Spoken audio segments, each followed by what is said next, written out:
আসসালামু আলাইকুম। বিদ্যাহাটির পক্ষ থেকে সবাইকে জানাচ্ছি স্বাগতম। এখন আমরা সপ্তম শ্রেণীর গণিত পাঠ্য বইয়ের ৭.২ অনুশীলনীর ১৪ এবং ১৫ নম্বর অঙ্কের সমাধান করব। ১৪ নম্বর অঙ্কটা দেখো। ১৪ নম্বরে বলেছে একটি ট্রেন ঘন্টায় ৩০ কিলোমিটার বেগে চলে কমলাপুর স্টেশন থেকে নারায়ণগঞ্জ স্টেশনে পৌঁছালো। ট্রেনটির বেগ ঘন্টায় ২৫ কিলোমিটার হলে ১০ মিনিট বেশি সময় লাগতো। দুই স্টেশনের মধ্যে দূরত্ব কত?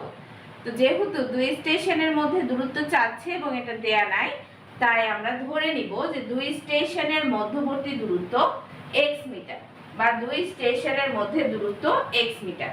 তাহলে মনে করি, লিখব প্রথমে, মনে করি দুই স্টেশনের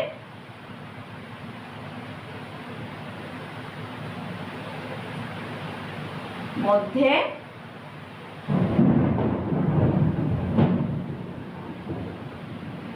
দূরত্ব সমান x মিটার।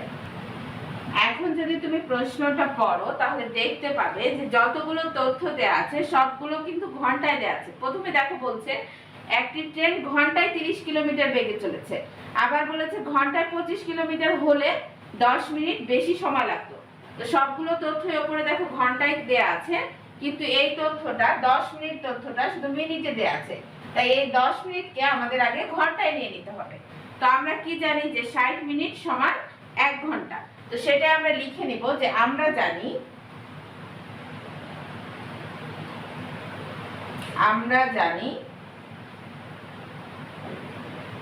৬০ মিনিট সমান ১ ঘন্টা। এখন ঐকিক নিয়মে যেভাবে আমরা অঙ্ক করেছি ছোটবেলায় সেভাবে করব যে ৬০ মিনিট সমান যদি ১ ঘন্টা হয় তাহলে অতএব ১ মিনিট সমান কত হবে? ১ মিনিট সমান অবশ্যই তাহলে এই একটা উপরে হবে আর এই ৬০টা নিচে হবে, এত ঘন্টা। অতএব কত মিনিটের কথা বলেছে? ১০ মিনিট। তাহলে লিখব ১০ মিনিট সমান তাহলে কত হবে? ১ গুণ ১০ ভাগ ৬০। এখন যদি আমরা কাটাকাটি করি তাহলে এই শূন্যটার সাথে এই শূন্যটা কেটে যাবে, তাই না? তাহলে ১ এর সাথে ১ গুণ করলে হবে ১ আর নিচে থাকবে 6।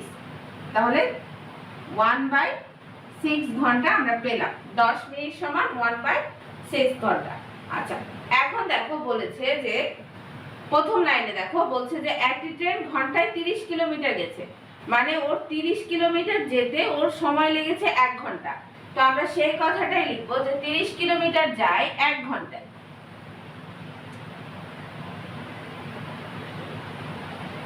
৩০ কিলোমিটার যায়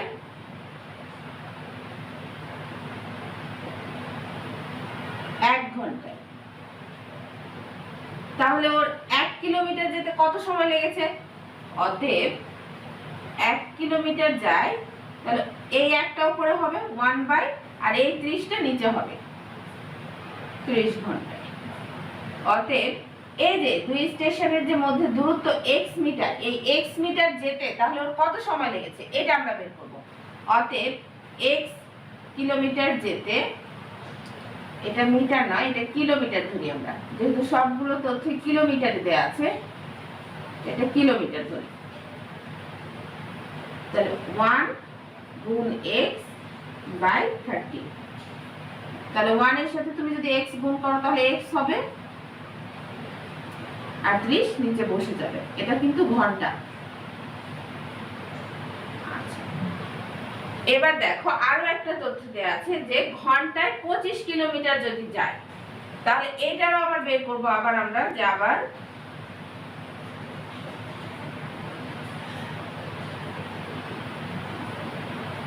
একইভাবে উপরেটা যেভাবে আমরা বের করেছি ঠিক সেভাবে আবার বের করব যে 25 কিলোমিটার যায়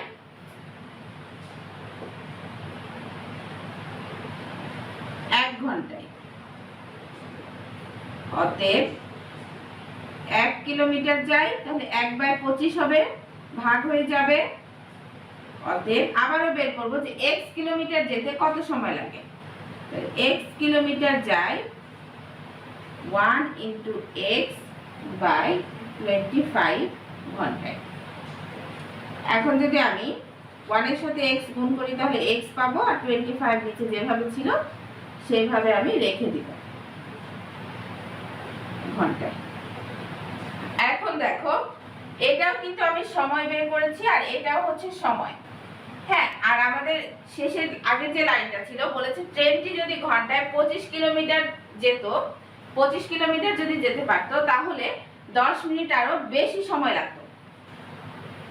আমরা যেটা করব সেটা হচ্ছে এই যে দুইটা ভগ্নাংশ মানে সময় বের করলাম, এই দুইটা সময়ের যে বিয়োগফল হবে সেই বিয়োগফলটা এই সময়ের সমান হবে, এইটার সমান হবে। ওই যে 10 মিনিট বেশি সময় লাগতে বলছে ওই 10 মিনিট এটার সমান হবে। এখন যখন আমরা ভগ্নাংশ থেকে বিয়োগ করব তখন যদি দেখো যে লবগুলো দেখতে একই রকম তাহলে আমরা হরগুলোর দিকে দেখব, যেটার হর ছোট হবে আসলে ওই ভগ্নাংশটা হবে বড়। দেখো এখানে x/30 আর এখানে x/25, দুইটার লবই কিন্তু একই রকম, কিন্তু হর দেখো এটার হর হচ্ছে 30, এটার হর হচ্ছে 25। তো আমি যেটা বললাম যে যেটার হর ছোট হবে সেটাই আসলে ভগ্নাংশটার মান বড় হবে। সেই জন্য আমরা প্রথমে শর্ত মতেতে চলে যাব। এখানে লিখি শর্ত মতে বা প্রশ্ন মতে, তোমাদের ইচ্ছা লিখবে, এবং আমরা বড় ভগ্নাংশটা থেকে ছোট ভগ্নাংশটা বিয়োগ করে দিব। তাহলে বড় কোনটা ছিল? বড় হচ্ছে x/25 আর ছোট হচ্ছে x/30। এটা থেকে বিয়োগ করে দিব এবং এর যে বিয়োগফলটা হবে সেটা হবে এই সময়টার সমান 1/6 এর সমান, এই জন্য এটা 1/6 সমান করে দিব। এখন দেখো 25 আর 30 এর আমরা লসাগু করব। কিভাবে করবা? এই যে এইভাবে, যেভাবে ছোটকালে শিখেছো 25 আর 30 লিখবা। দেখো দুইটাই কিন্তু 5 দিয়ে যাবে, তো এটা যদি 5 দিয়ে ভাগ দিই তো 5 এ 5 এ 25 আর 5 6 30, তাহলে 5 এ 5 এ 25 আর 25 কে যদি তুমি 6 দিয়ে গুণ করো তাহলে 150 পাবে। তাহলে এই দুইটার লসাগু পেলাম 150 সমান এই যে 1/6 যেমন ছিল তেমন রেখে দিব। এখন এই 150 কে যদি আমি 25 দিয়ে ভাগ করি তাহলে কত পাবো বলো? 6 পাবো। 150 কে যদি আমি 25 দিয়ে ভাগ করি তাহলে আমি 6 পাবো। তাহলে এখানে লিখে দিব যে 6 এর সাথে আবার x কি হবে? গুণ হবে, তাহলে হবে 6x বিয়োগ। আবার দেখো যদি আমি 150 কে 30 দিয়ে ভাগ করি তাহলে 5 পাবো, 5 এর সাথে x গুণ হবে, তাহলে এটা হবে 5x। এখন 6x থেকে 5x যদি বাদ দাও তাহলে কি থাকবে? একটা x থাকবে, তাহলে x/150 সমান 1/6। এখন আমরা এটাকে আর গুণ করে দেব, অর্থাৎ এটার সাথে এটা গুণ করব, এটার সাথে এটা গুণ করব, তাহলে x এর সাথে 6 গুণ হবে, x এর সাথে 6 গুণ হলে হবে 6x, আর 1 এর সাথে 150 গুণ হলে হবে 1 × 150। এখন দেখো এই 6টা x এর সাথে কি গুণ আকারে আছে, তাহলে ওই পাশে যে কি হবে? ভাগ হবে। তাহলে আমরা লিখব x সমান, এখন 150 এর সাথে যদি তুমি 1 গুণ করো তাহলে 150ই হবে, আর এই 6টা গুণ ছিল এ পাশে এসে ভাগ হয়ে যাবে। অতএব x সমান 150 কে যদি তুমি 6 দিয়ে ভাগ করো তাহলে 25 পাবে। এখন দেখো x এর মান আমাদের বের হয়ে গেছে। আমরা ধরেছিলাম যে দুই স্টেশনের মধ্যে দূরত্ব হচ্ছে x কিলোমিটার, তাহলে দেখো x এর মান আমরা বের করে ফেলেছি দুই স্টেশনের মধ্যবর্তী দূরত্ব। এখন শুধু আমরা সুন্দরভাবে এটা লিখে দিব। অতএব দুই স্টেশনের মধ্যে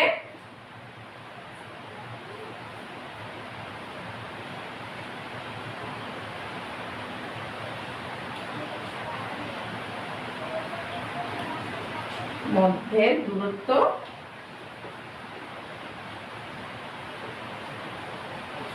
25 কিলোমিটার। এটা আমাদের উত্তর। 15 নম্বর দেখো বলছে একটি আয়তাকার জমির দৈর্ঘ্য প্রস্থের 3 গুণ, জমিটির পরিসীমা 40 মিটার, জমিটির দৈর্ঘ্য এবং প্রস্থ নির্ণয় করো। তো আমাদের আগে ধরে নিতে হবে যেহেতু দৈর্ঘ্য প্রস্থ কিছুই দেয়া নাই এবং লেখা আছে জমির দৈর্ঘ্য প্রস্থের 3 গুণ, তো যার সাথে এর কথাটা যুক্ত থাকে সাধারণত আমরা সেটাকেই x ধরে নিই। তাই আমরা মনে করে নিব যে মনে করব প্রস্থ সমান x মিটার।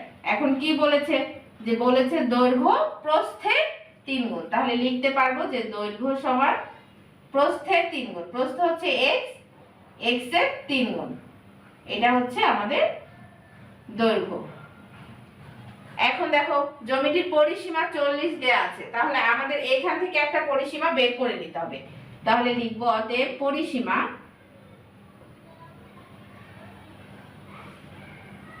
এখন পরিসীমার তো একটা সূত্র আছে, পরিসীমার সূত্র হচ্ছে 2 ইনটু দৈর্ঘ্য যোগ প্রস্থ। তো দৈর্ঘ্য যোগ প্রস্থ এটা হচ্ছে পরিসীমার সূত্র। এই 2টা হচ্ছে সূত্রের, আর দৈর্ঘ্য কত দেখো এখানে দৈর্ঘ্য হচ্ছে 3x প্লাস প্রস্থ কত, প্রস্থ হচ্ছে x। তাহলে 3 আর একটা x যোগ করলে 4টা x হয় গুণ, তাহলে 4x। তাহলে 2 এর সাথে 4 গুণ করলে 8x। তাহলে আমরা পরিসীমা পেয়েছি 8x। এখন দেখো পরিসীমার পরিমাণটাও প্রশ্নে কিন্তু দেয়া আছে, বলেছে যে জমির পরিসীমা 40 মিটার। তাহলে আমরা অবশ্যই শর্তমতে বলতে পারি যে শর্তমতে বা প্রশ্ন মতে এটাও একটা পরিসীমা যেটা আমরা বের করেছি, আর একটা পরিসীমা প্রশ্নে দেয়া আছে, তাহলে অবশ্যই দুইটা পরিসীমা সমান। অতএব 8x সমান 40। এখন তাহলে x সমান কি হবে বলো, 40 কে যদি আমি এদিকে 8 গুণ হয়েছিল, তাহলে এই পাশে এসে 8 ভাগ হয়ে যাবে। অতএব 40 কে 8 দিয়ে ভাগ করলে তুমি 5 পাবে। তাহলে আমি x এর মান অর্থাৎ প্রস্থ পেয়েছি 5 মিটার। তাহলে লিখতে পারি অতএব প্রস্থ সমান 5 মিটার। আর দৈর্ঘ্য তাহলে কত হবে, দুইটাই তো জানতে চেয়েছে, দৈর্ঘ্য ও প্রস্থ। দৈর্ঘ্য কত ধরেছিলাম 3x, তাহলে লিখি 3x সমান, তাহলে 3 গুণ x এর মান হচ্ছে 5, তাই 5 বসালাম। তাহলে দৈর্ঘ্য পেলাম 3 × 5 = 15 মিটার।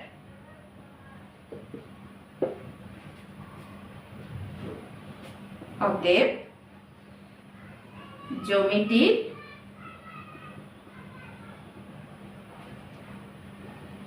দৈর্ঘ্য 15 মিটার ও প্রস্থ 5 মিটার। এটা আমাদের উত্তর। তো দেখো 15 নম্বর সমস্যারও সমাধান হয়ে গেছে। আজকের মতো এই পর্যন্তই, দেখা হবে পরবর্তী পর্বে। তোমরা সবাই ভালো থেকো, সুস্থ থেকো, আল্লাহ হাফেজ।